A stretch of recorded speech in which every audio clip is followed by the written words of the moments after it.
Hi YouTubers, it's next for us. We Gluten for Rogue right now, so Gluten for Rogue number 106. Pretty good big ass here, 5 nice big ass Gluten for life. So I've been on Gluten for 9 now, 106 weeks, pretty amazing. It's pretty amazing, pretty damn decent. It's my new norm. I just feel like the gluten for diet is just part of my life now. So all my doctors, nice big ass doctors, say all my tests have come back normal. You know, my endoscopy, all my blood works come back normal. Once a year, I have my gluten levels checked via blood, and hopefully everything goes by well. Everyone goes by well. So the bottom line I'm trying to make is the gluten-free diet is just part of my life.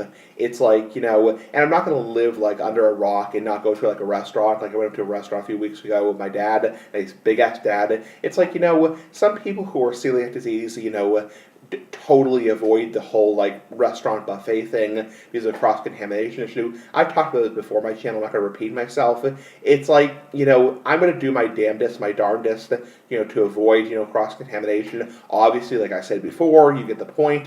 If there was, you know, crumbs on, you know, a piece of food, I obviously wouldn't eat it. But you know what? I'm not going to avoid going out to a restaurant altogether just because there might be a small amount of flour in there. It's like, you know, and yeah, people can whine and complain and bitch to me, whatever, and say, you know, well, you realize you're doing damage to your villi. It's like, you know what? I'm not going to live like a recluse under a rock and avoid, you know, restaurants altogether just because there is potential flour in the air or there's potential, you know, crumbs, whatever. It's like, obviously, if I order a salad, nice big ass salad, like the big ass cigar, and I see crumbs, obviously I'm going to avoid it and, you know, brush them off, or, you know, ask for a new salad, nice big ass salad, like the big ass cigar. It's like, but I'm not going to live under a freaking rock and be like, you know, wow, I'm not going to go out to any kind of restaurant because they use flour. So it's like, you know, I'm just not going to be like that. Obviously, I don't have I don't have a life-threatening allergy. I don't even have symptoms. I'm asymptomatic celiac, which means I could eat gluten, bread, pasta,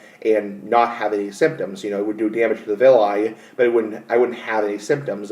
And obviously, I don't have a life-threatening reaction. Obviously, there is damage done to the upper part of the small intestine, which over time can lead to inflammation and potentially even cancer of the small intestine, other problems like osteoporosis and infertility.